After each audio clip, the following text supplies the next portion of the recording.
Welcome to the Drum Shuffle, a podcast offering insights, perspectives, and conversations for drummers. I'm your host, Jamie Eads.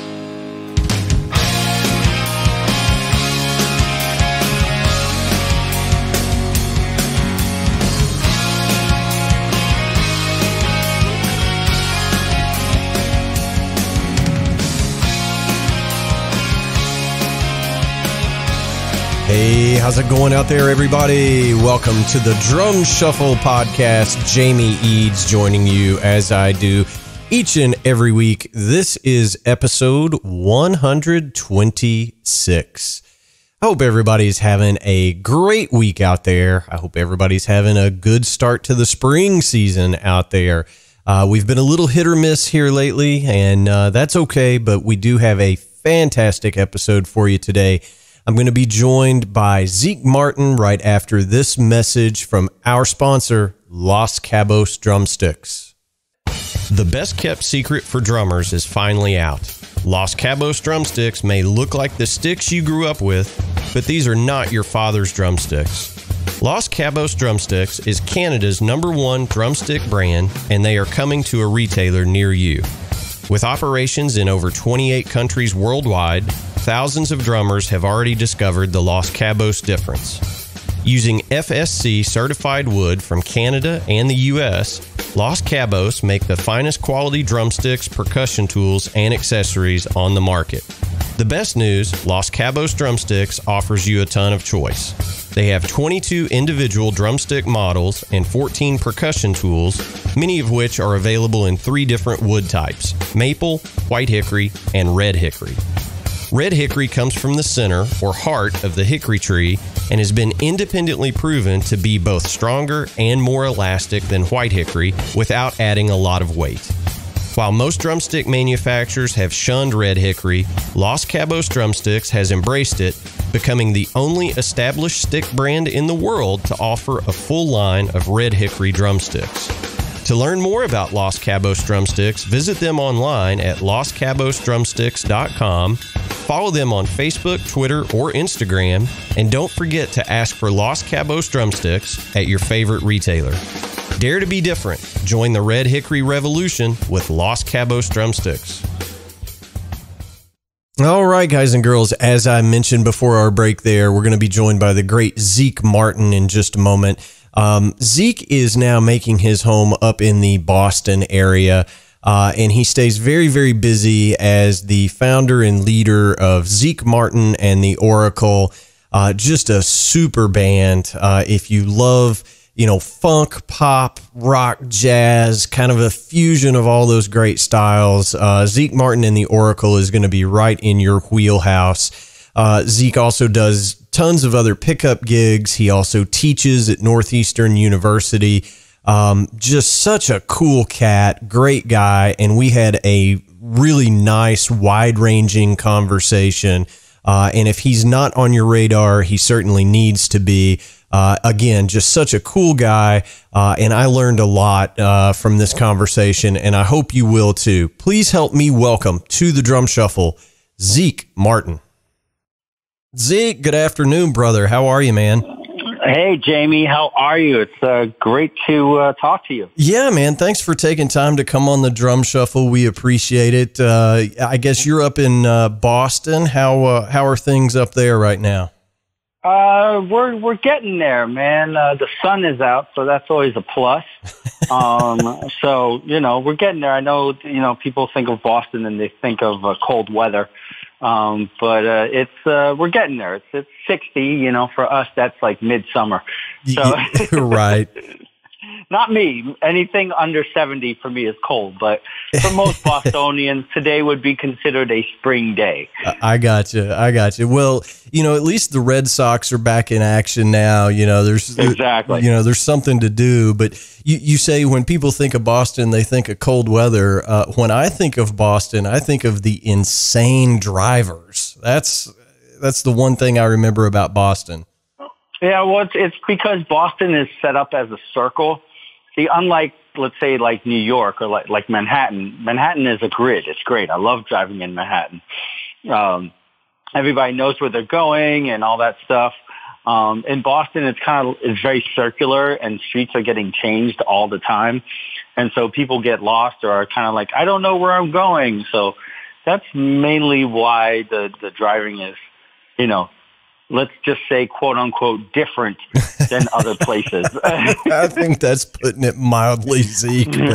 But I'm trying to be nice to my Bostonians here, man. Yeah, I my hear you, Bostonian fans, I love my Bostonian fans. You know what I mean? So, and Yeah. I'm kind of, when I do my driving, I'm more of like a New Jersey driver. I'm in and out of traffic. So, which in Boston, it kind of works out pretty well. So I fit in pretty well here. Yeah. Well, I mean, I've heard stories about, getting to gigs in Boston and, it's, 10 miles, let's leave 3 hours before the gig. Oh, it's not that bad. It's not as bad as it's not that bad. Manhattan is actually worse, honestly. I have to say, I remember I had a gig in New York, and normally, if I was in Boston, it would take me maybe a half an hour. It took me 2 hours to get there. Yeah. So, yeah, and I was hustling to get there because I didn't think it was going to take me 2 hours to get to the gig, and it took me 2 hours to get there, and I was setting up real quick, so I had 1 minute to spare as I was done, sweating pouring down. And and the band leader was like, all right, you ready? I'm like, sure. 1, 2, 3, 4. So I was like, okay. And the night's off. That's so funny. We've all had those, man, for sure. Yep, exactly. Well, okay, so we didn't get you on here to talk about traffic patterns, that's for sure, So, as is kind of my tradition here on the Drum Shuffle, we always kind of start at the beginning. And, your story is really unique in that, you were born to a legendary drumming father. Yes, for sure. Now, if I'm reading this correct, you were actually born in Europe, right? Correct. I was born in Belgium. Okay. And I was there for about 6 months.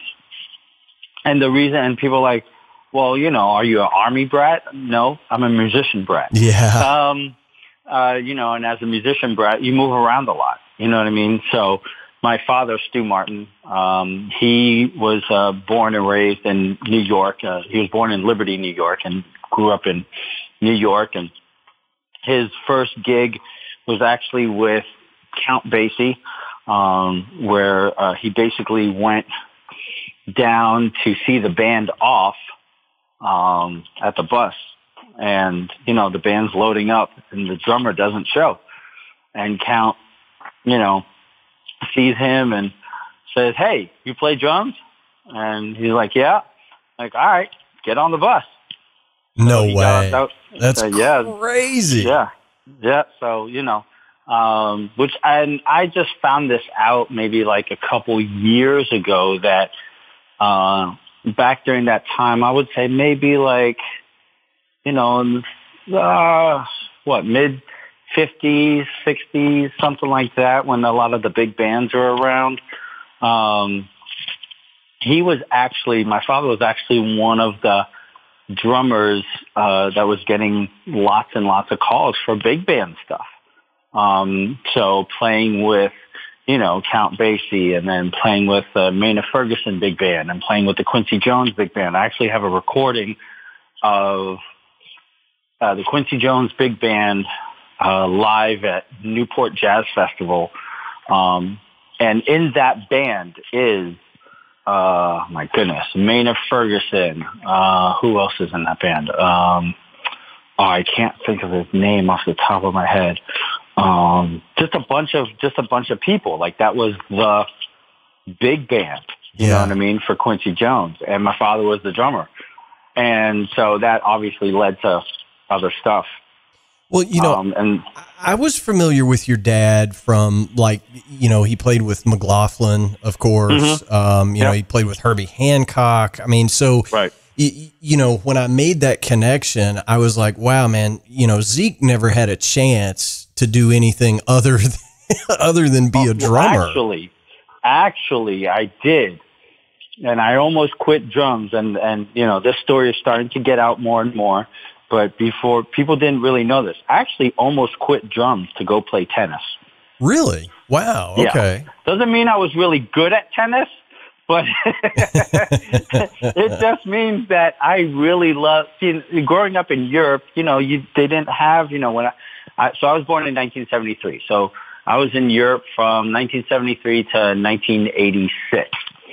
And during that time, there was, Europe wasn't into American football, wasn't into hockey, wasn't into basketball, the three major sports here in the United States. Right. Or baseball, four major sports. In Europe, we watched Formula One racing. Yeah. We watched, obviously, soccer, for the World Cup. We watched why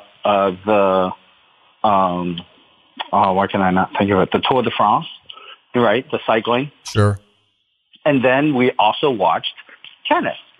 So those old matches, those old Jimmy Connors, John McEnroe, Ivan Lendl, monstrous matches, I actually saw those live on TV. So I was a huge tennis fan. So I almost quit. So when I came to this country, I started getting into tennis a lot more. And I was like, man, forget the drums, man. I'm playing tennis. Yeah. And then it kind of died off. And then I was like, all right, I guess I'll do this drum thing. That's kind of the opposite story of Lars Ulrich, right? I mean, he came to the States, for tennis, and then was like, to heck with tennis. I want to be in a metal band or whatever, and took up drumming. Right. So that's interesting, man. Yeah.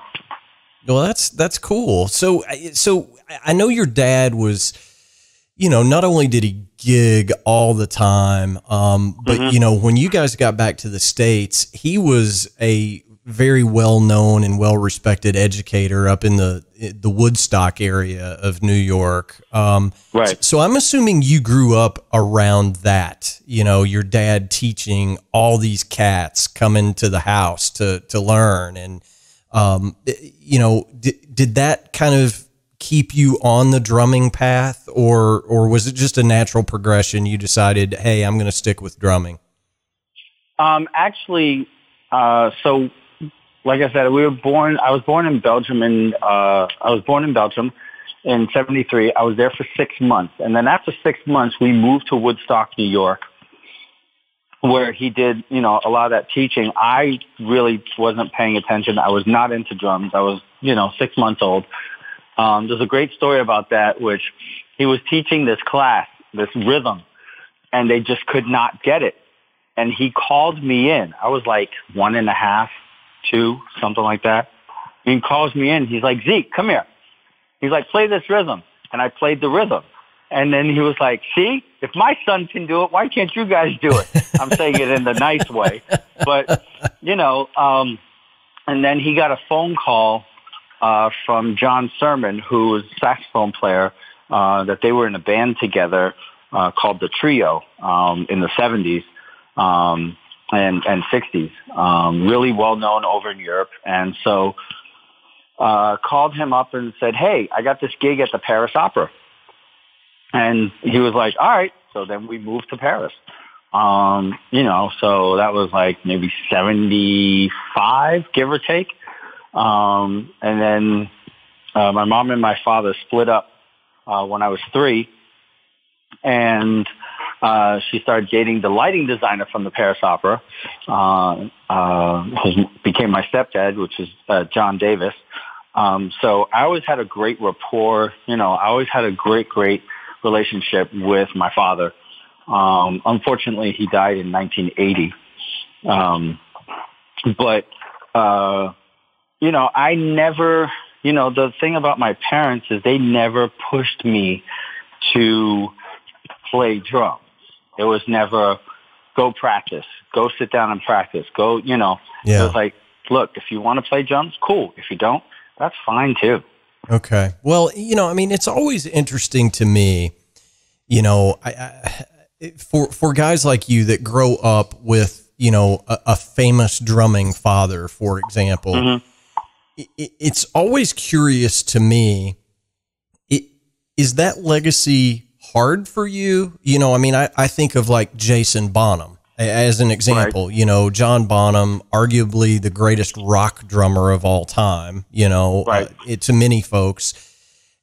If I'm Jason Bonham, I might play guitar, but I probably wouldn't be a drummer. Does that make sense?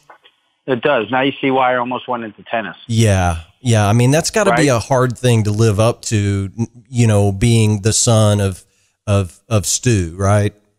Yeah. I mean, for the longest time, it took me a long time to, like, I remember talking to people and saying, I don't want to have any connection. I don't want, no, I want to stand on my own 2 feet. I don't want to have, that silver spoon handed to me. I don't want it to be, oh, well, you're Stu Martin's son. So, you know, yeah, of course you can do the gig, or you're Stu Martin's son. So, you know, you should be able to do this, or you should be able to do that. You know what I mean? I never wanted that. I wanted to have my own name, my own persona, my own personality. Sure. You know what I mean? Yeah. And so it's like you said, you know, before when we were talking, you're like, oh man, I didn't expect your music to be, you know, so groovy. I was more expecting avant-garde. And I was like, yeah, I think, you know, thinking about that, I was like, that's, you know, my dad. And I think it took me a long time to really kind of get into that music. I didn't get it. I'd listen to him play, and I just, I don't understand. I don't get it. There's no, I can't snap my fingers to it. You know what I mean? Like, come on, where's 2 and 4? You know what I mean? Yeah, I do. But I've been playing for 30 years and I still don't get it. You know, what I mean? I get it now. Now that I'm older, and my eyes and ears have been opened up to a lot more different styles of music and different types of music and so on and so forth. I get it now, and I like it, and I like to play it. But for me, my preference is like that 2 and 4 funk fusion, Dennis Chambers, Vinnie Colaiuta, you know, Steve Gadd, Clyde Stubblefield thing. You know what I mean? Yeah. Those are my four drummers right there. So, I'm curious then, you know, as a youngster, you know, you cited your influences now. I mean, were those your influences growing up as a young drummer? I mean, was it always that kind of thing that did it for you? You know what was actually funny? The first person that I really got into, actually was Stuart Copeland with the Police. Okay, yeah. Because when going back, I grew up. All right, so there's musicians coming in and out of my house, right? And it's family friends. It's nothing major. So like for me, growing up, Victor Lewis would come over to the house. Well, for me, it's just Victor. Everybody else is like, oh my God, that's Victor Lewis. He's played with Stan Getz, and he's played with this person and that right. person. I'm like, it's just Uncle Victor. You know what I mean? So it's like, whatever. Or Jack, Jack DeJohnette would come over to the house. And it's like, for me, that's my godfather. So it's just like, hey, it's Jack, so listening to all these drummers, or like John Betts, who is an amazing drummer. So a friend of ours, so my first gig was when I was 12 in Paris. And a friend of ours, and you'll know the name as soon as I say it. You were like, what? Really?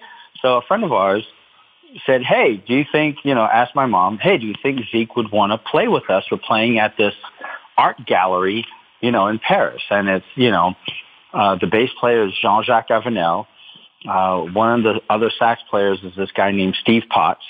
And the other saxophone player, which I'm sure you know, is Steve Lacy. Oh, wow. And if nobody knows who Steve Lacy is like one of the first soprano jazz saxophone players out there. It was because of Steve Lacy that, Coltrane decided to pick up the soprano saxophone. You know what I mean? That's the history of it. So that's my first gig at the age of 12. Well, but I never looked at it as like, oh my God, it's Steve Lacy. I just looked at it as, oh, it's Steve. Yeah, I'm jamming with my friends. Yeah, I get it. Right, exactly. I'm jamming with my friend or my family friends. You know what I mean? Or you know what I mean? So it's like I said, my stepdad was a lighting designer. So at the time, he was doing the lights for Steve Lacy. And so I did gig with Steve and Steve Potts and Jean-Jacques Avenel. And then the week later, I did another one.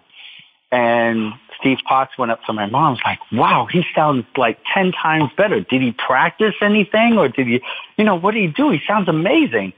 And my mom said, he didn't even come close to touching the drums. And I didn't. I didn't practice or anything that time. So I definitely had a natural gift, but I never really honed in on it. Yeah. It wasn't until after high school. So I'm like 18, 19 years old, and I said, okay, now I have to, if this is what I want to do, I have to sit down and do it. And so I decided to practice 6 hours a week and have a day job and, take lessons at the same time. So I got as musicians go, I actually had a really late start. I didn't really start like really seriously sitting down and practicing and playing and stuff like that until I was like 18. Wow, man, that's amazing. When you were talking about, your first gig with Steve and all that stuff, I'm thinking to myself, my first gig was, the smelly kid from gym class, in middle school. You know what I'm saying? Like, it's just, and the fact that you did get a late start is pretty amazing. And look, we'll get into all this, but I know you teach a lot. You do a lot of stuff at, Berkeley and different places up there. What was the original, path that you charted for yourself as a, senior in high school? Did you say, hey, I want to go to college and really learn the instrument, or was it more of playing in bands, or was it a little bit of both? What path did you set for yourself at that time? So I went to high school in Cambridge Engine Latin, and graduated in 92. And Berkeley had recruited me, but at the time it wasn't really something that I wanted to do. I really wanted to learn and hone in more about my instrument. And at the time, Berkeley, from what I had talked to different people who had been going to Berkeley or had gone to Berkeley, were basically telling me that, it's a really good school, but what they're teaching the students right now is more how to teach, not necessarily to hone in on your instrument. And I was like, well, that's not what I want to learn. I want to learn how to hone in on my instrument. In 1992, it's different. Berkeley was the spot. Nowadays it's different. You have Musicians Institute in LA. You have, stuff down in Florida. You have, stuff down in Texas. You have, Manhattan School of Music. It's just all these different schools that have just popped up. So, there's so many different choices nowadays. And especially now that we're in a pandemic, there's even more choices because you can do everything basically online. Yeah, for sure. So I was like, all right, well, I want to study with someone. I want to sit down and study. So when I first came to this country, when I was 13 or 14, my mom set it up where I could take lessons from this guy who was the guru of all drumming. And he taught this guy named Tony Williams. Well, this guy's name is Alan Dawson.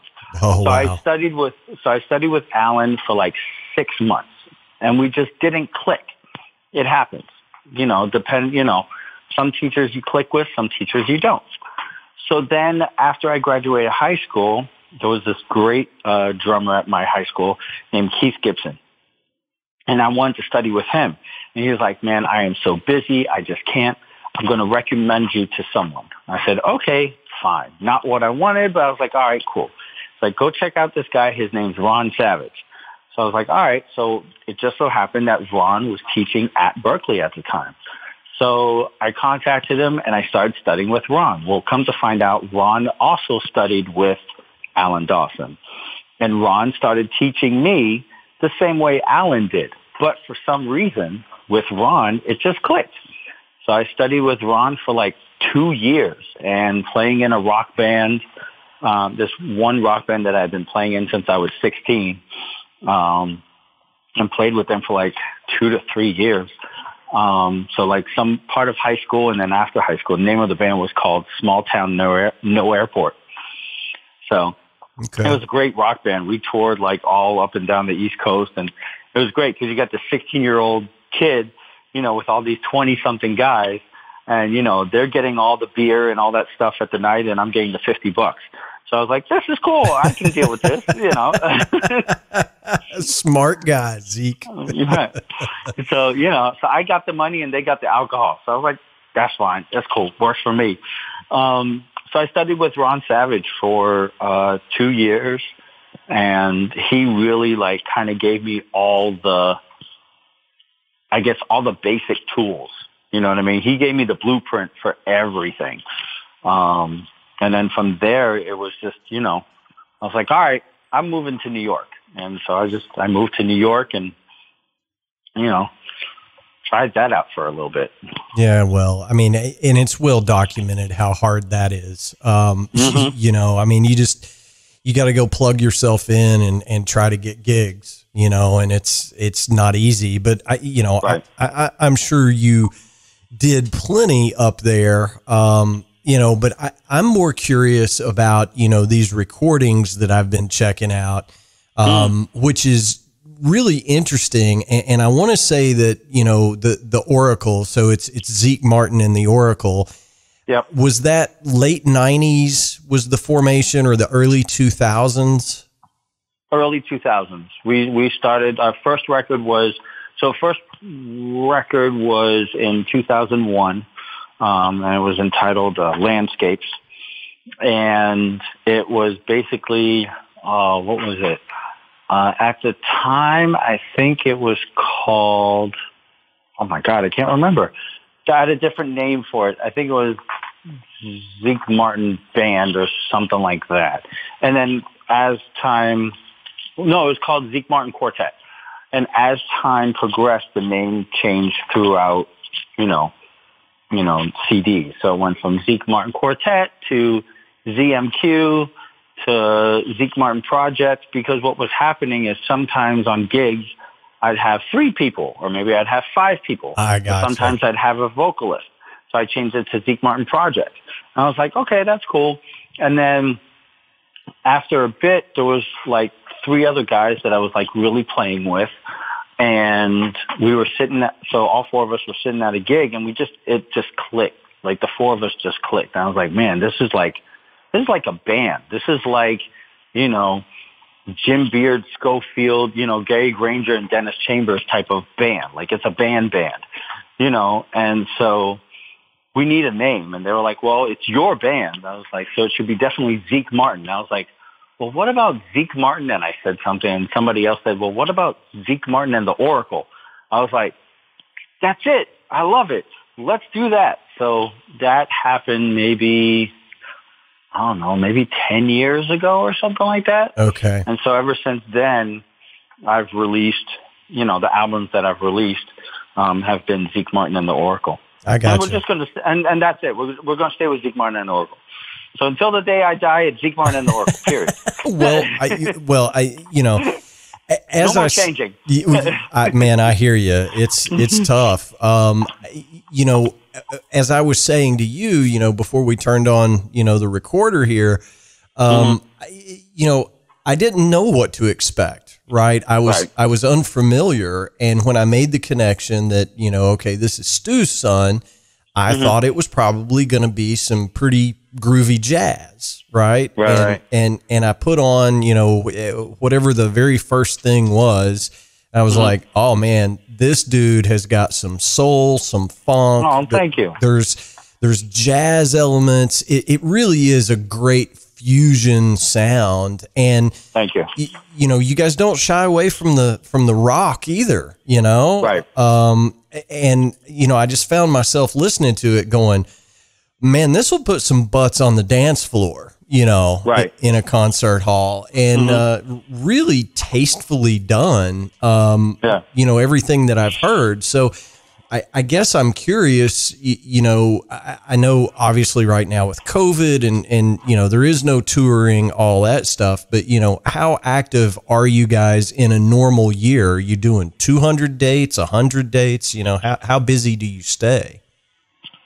So, just before we get into that, shameless plug, the brand new CD just came out, yesterday.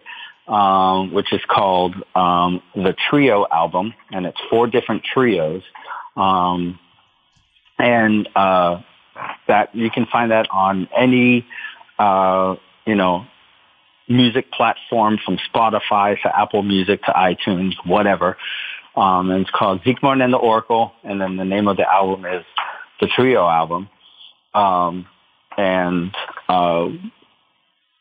So we have all that stuff, out right now. So I'm super excited about that. Not to interrupt you, but I do have to ask, can a physical format be bought from your website? No. Okay. So because nobody has CD players anymore. Okay. Well, that's fair enough. But I always ask because, right? Like, I do a lot of recording, and I know that if it's listened to 1 billion times on Spotify, I'm going to get my $4 check, right? So I get that. I'm not too worried about, I'm not saying that I'm well off and have millions of dollars, but I also understand that, because we're in a digital age, that, most people, have some type of music streaming. I know you don't. I read up on you. I know you're a vinyl head. I know you have like thousands upon thousands of vinyl. And whenever I, come to Kentucky or whatever, I'm going to come over and like spend like a whole day just going through your vinyl. But, most people don't have like computers that you buy nowadays don't even have a CD drive. Oh yeah, I know. You know what I mean? Yeah. So, and look, even with the vinyl and all that stuff, I'm still CD first typically, right? Because I mean, it's just, it's lossless and all that stuff. But I also understand that if you really want to get your music to the masses, you got to do it through Apple and Spotify and YouTube and all those things. It's, but for me, like, I always like to have that physical copy, and that typically helps the band the most, Right. And I mean, I think, kind of going back to your question with COVID and stuff like that, whenever it decides to end, whether, everyone's vaccinated and it's cool or whatever, I have my own opinions on it, but that's whatever. Then I will probably get some hard copies for when we actually are able to do a CD release party. I gotcha. So that I can sell them at the CD release party. I have the graphics and I have all that stuff. That's all done. So I could technically do a CD, a hard copy. But I want to release it and have it out, for everyone. And also because for me, I am a Grammy voting member. Sure.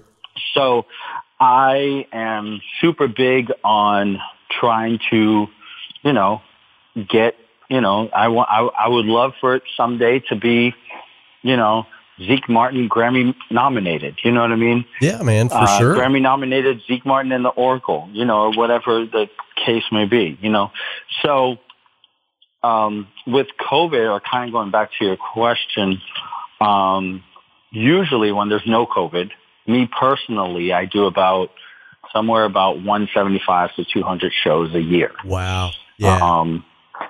With the band, my own band, so I'm doing about 15 to 20 gigs a month, give or take.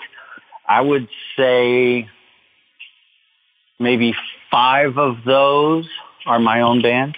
Okay. So we're doing for my own band, I would say maybe 60 a year, give or take. Okay.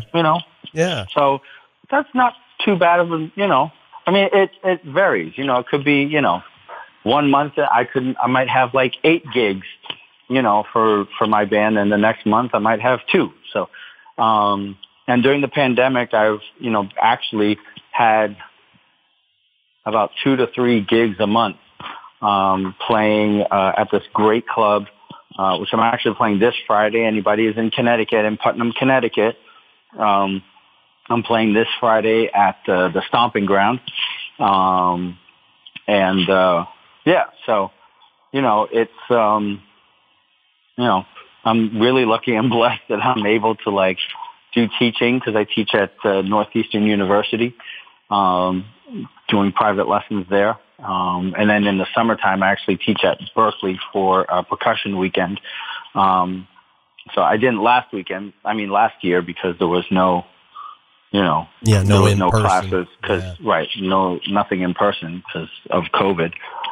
But usually I teach there during the summer for a percussion weekend, and as well as with this great guitar player who's actually on my album, Scott Cerulli. He's a guitar teacher at Berkeley, so I play with him for guitar sessions for a week at Berkeley as well. So I got you. I try to stay as busy as possible. Yeah, well, yeah. I mean, don't we all? I mean, it's just exactly. It's. And I certainly don't want to make any of this about the pandemic and all that stuff, because we're all burned out on it, and I get that. But, it's just so different now. It used to be that I would be, with this podcast, I would be 15 episodes ahead, right? And, nobody really wants to jump on the phone and talk about what they're not doing right now. Yeah, it's tough. You know what I'm saying? I get it. I get it.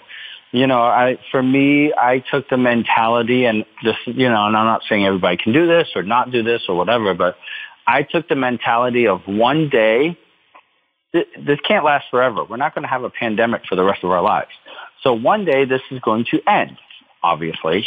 And so I thought to myself, well, I want to be ready. So I took lessons last summer. And, from this guy, Richie, he's on, Instagram. I saw him. I was like, man, I want to take some lessons with you. He's like, okay, cool. So we did lessons for like a couple months, worked on my strengthening and my speed. And then, I've been practicing a lot, and I was like, okay, I got to get into a studio.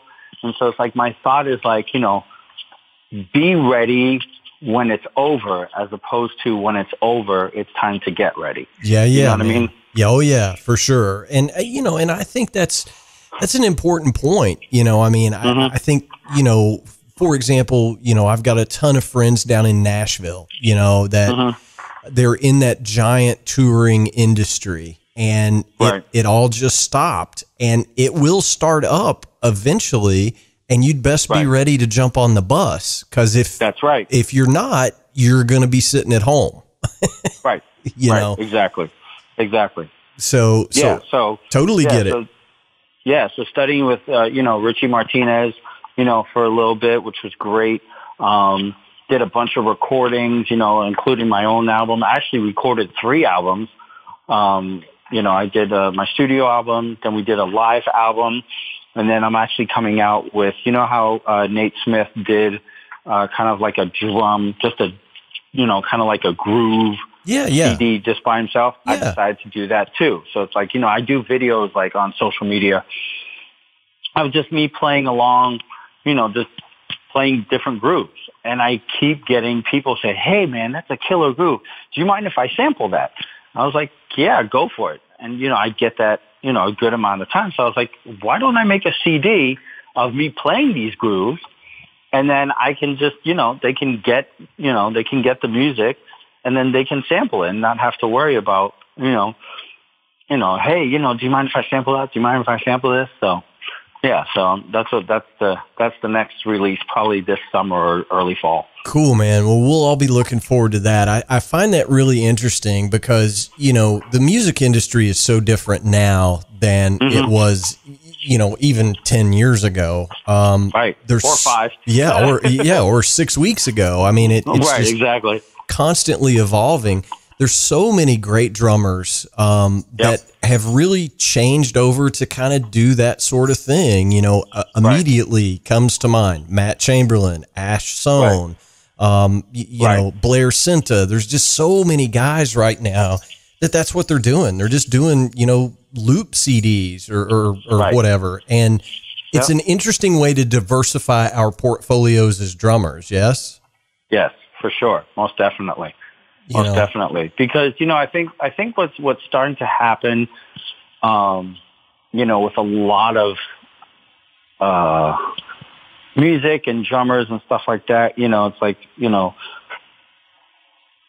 what was it? Oh man, I'm trying to remember what the exact quote was. It was a Tony Williams quote, and it's a meme that's out there.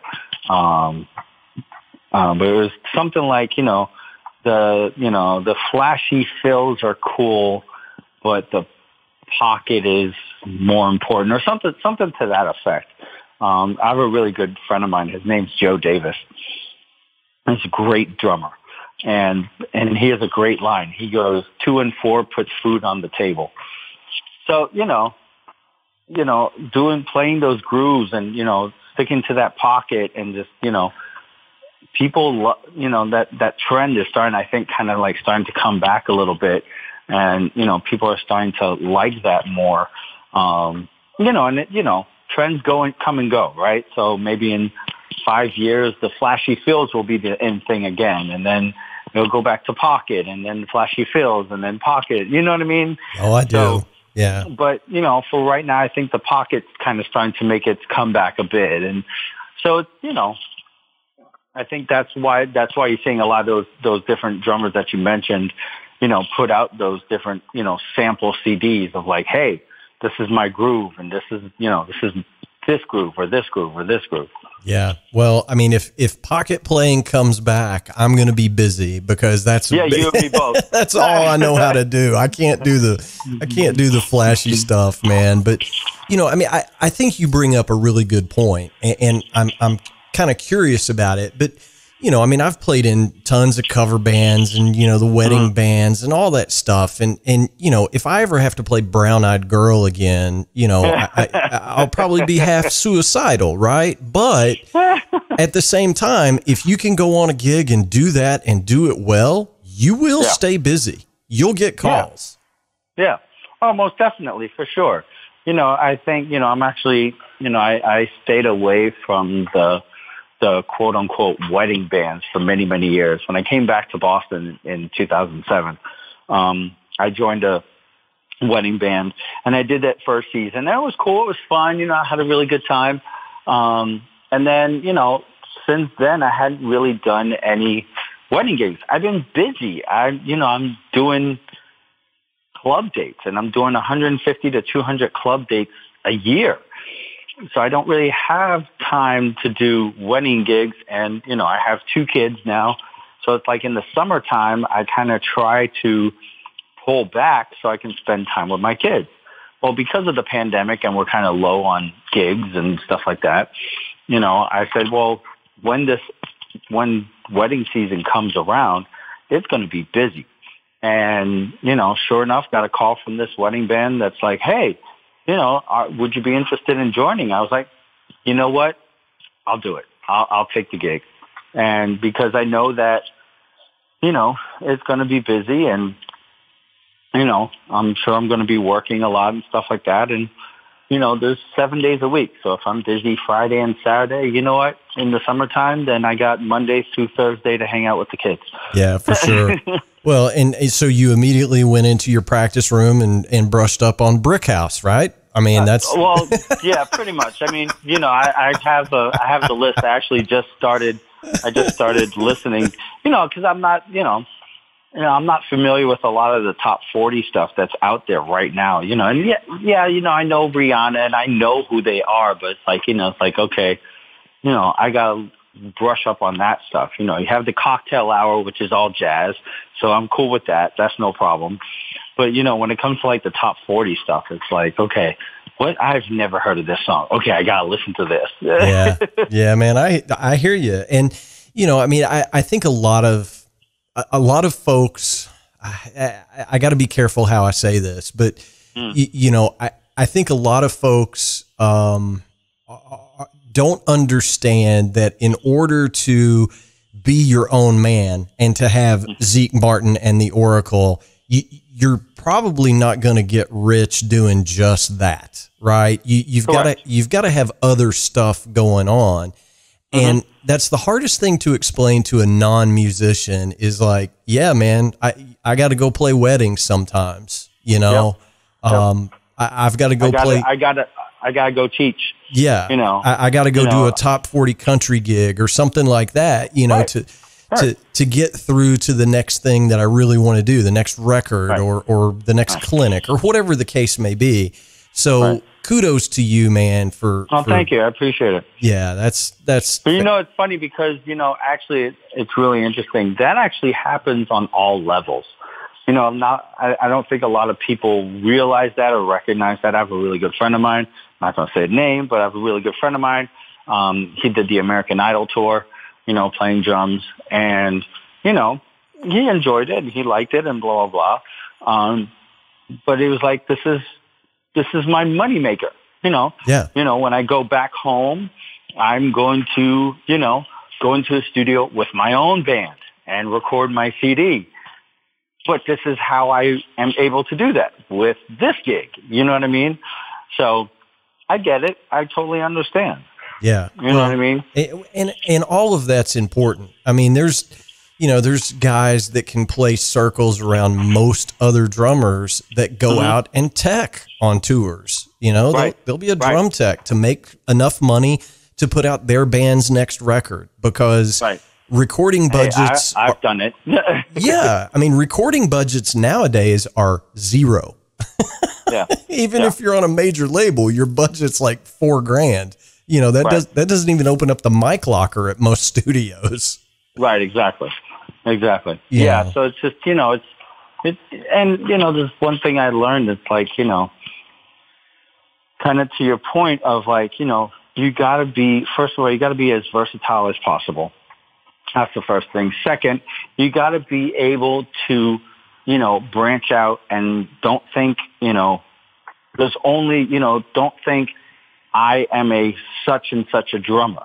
There's only, I'm a rock drummer. Okay, that's awesome. Guess what? There's only a few rock gigs out there. All right, cool. But someone needs this jazz drummer. Well, you know what? Brush up on your jazz. Or someone needs a funk drummer. Cool. Brush up on your funk. You know what I mean?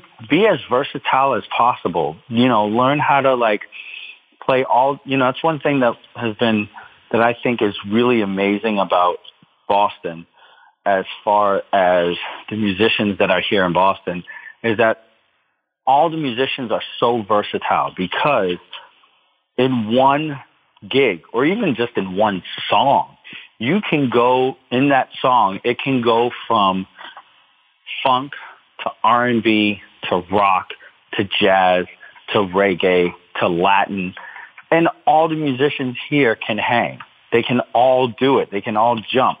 You know what I mean? Yeah, they might have their fortes in certain things for sure, but everyone's so versatile that, we're playing, Rock With You by Michael Jackson. Cool. Let's play it as a reggae. Okay, cool. No problem.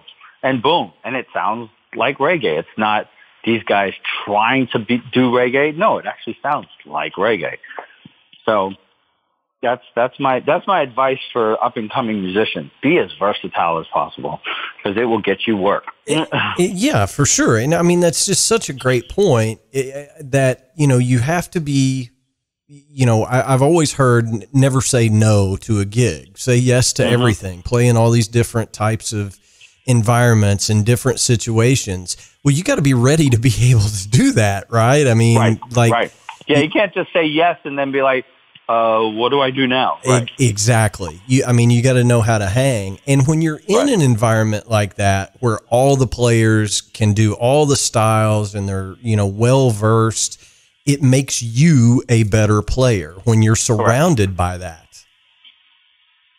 Yep.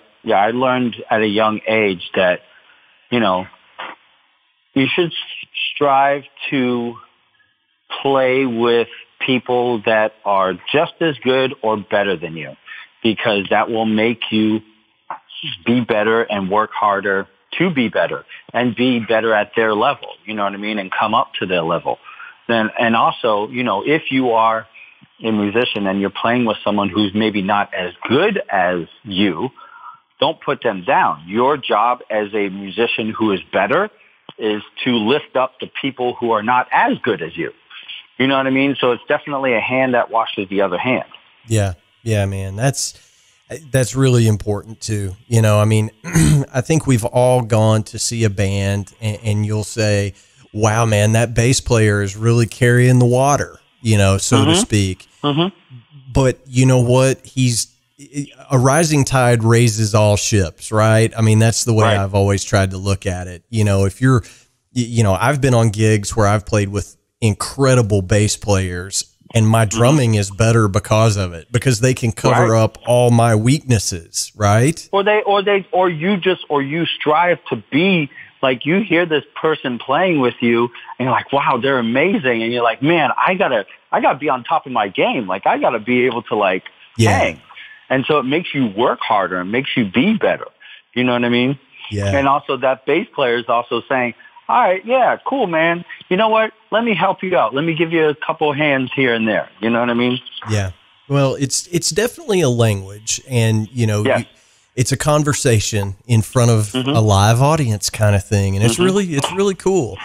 I want to touch on your teaching a little bit, you know, and I want to be respectful of your time, but you say you're doing privates at Northeastern University. If we've got listeners up there, you know, in the greater Boston area, you know, are you taking on new students currently, or are you booked up? Always. Okay. So, always. So, you know, you're at Northeastern, come on down, and I'm in Ryder Hall, room 364, and I'm there teaching. Cool. Well, I noticed that on your website, you've also got, you know, I think a contact for, you know, booking some teaching time. And I would encourage anybody, you know, to reach out, and the website is zekemartin.com, and all kinds of great tunes there. And congrats on the new record. I mean, it's Thank you. It's so good, man. So good. Thank you. You know, hopefully you can get this thing out on the road one of these days and get down here, get down here to the South. I was just about to say, man, you know, when we cut off the mics, you know, I might have to talk to you about getting down to Kentucky and doing some booking, you know. Yeah, man, for sure. Well, you know, I'll help out any way I can, but you That'd definitely, you know, I mean, we're kind of wedged right here between, you know, Cincinnati, Louisville, Nashville, Indianapolis. Right. It's all just a couple hours drive, really. So hey, sounds like a tour to me. Yeah, man, for sure. Load up the van and get the boys down here, you know. It'll be some good stuff. Sounds like a tour to me. Yeah. Well, you know, the tradition here on the podcast, Zeke, is we always ask our guests for, you know, a good piece of advice. You've already given us some really good advice, but if you could, you know, hone it down to one thing, I mean, what would you tell everybody about today's music industry? I want to be a drummer. I want to work. What do I need to do? All right. So this is the advice that I got from my mother.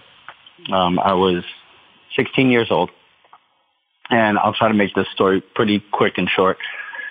So I was 16 years old, and I went to my mom and I said, hey, Mom, I want to be a drummer. I want to be a jazz drummer. And she's like, are you sure? I'm like, yes, I want to be a jazz drummer. She goes, okay, it's a really tough life. She goes, you know, the highs are probably the best highs you'll ever have in your life, but the lows are the worst lows that you'll ever have in your life. I was like, okay. And she goes, you know, are you sure you want to do that? I said, yes, I want to follow, I want to follow in my father's footsteps. I want to follow in Stu's footsteps. I want to be the next Stu Martin. And she goes, whoa, stop. No, if you're going to do this, and this is the bit of advice, and I still carry this to this day, she goes, if you're going to be a musician, a drummer, be the best Zeke Martin that you can be. There's already been a Stu Martin. Be the best Zeke Martin that you can be. Yeah. And I was like, all right, cool. And then she followed up with, she goes, are you sure you want to be a jazz musician? You don't want to be a garbage man? You'll make more money. So that's perfect. There's the advice with an extra cherry on top. So that's perfect. If you don't feel like you can do it, be a garbage man. You'll make, especially in New York, garbage men start at like $90,000 a year. So, but no, be the best you that you can be. Be the best, whatever instrument, person, whoever you are. And this really applies to any field in the world. Is be the best you that you can be. Yeah, man, that's where it's at. It's kind of like the old joke, how to make $1 million as a drummer. Mm-hmm. Start with 2 million. That's right. That's the jazz musician joke. I mean, it's what's the difference? What's the difference between a jazz musician and a large pizza? I haven't heard this one. A large pizza can feed a family of 4. Oh, that's a good one. I'll put that in the lexicon of drummer jokes. That's a good one, Zeke. Yeah. Well, so I'm going to encourage everybody that's listened in thus far, ZekeMartin.com. Check out Zeke Martin and the Oracle. The record is smoking. It's great. Thank you. Go pick up a copy, stream it, listen to it. As they say on the radio, lock it in and eat the knob, all that good stuff. But Zeke, we've got to have you back. So yes, for sure. Keep me posted on everything that's going on in your world, and we'll have you back on this show anytime you are available, sir. Thanks so much for doing this. Oh, Jim, thank you so much. I really appreciate it. And big shout out to Casey for setting this up. I love you. You're awesome. You're great. She's my rock. Like she helps out. She's my assistant, and she helps out with everything. So big shout out to Casey. Yes, she was very helpful to me getting this all set up, and I just appreciate you guys taking the time, and we'll hear from you real soon, man. Okay? Yes, for sure. All right. Have a great one, Zeke. Thanks a lot, Jim. All right. See ya. All right, guys and girls, that's going to wrap up episode 126 of the Drum Shuffle podcast. As always, thank you guys so much for listening to our show. We simply cannot do it without each and every one of you doing so week in and week out. Many thanks go out to Zeke Martin for taking time out of his schedule to come on the show and share some knowledge and experience with all of us. It was a real treat for me.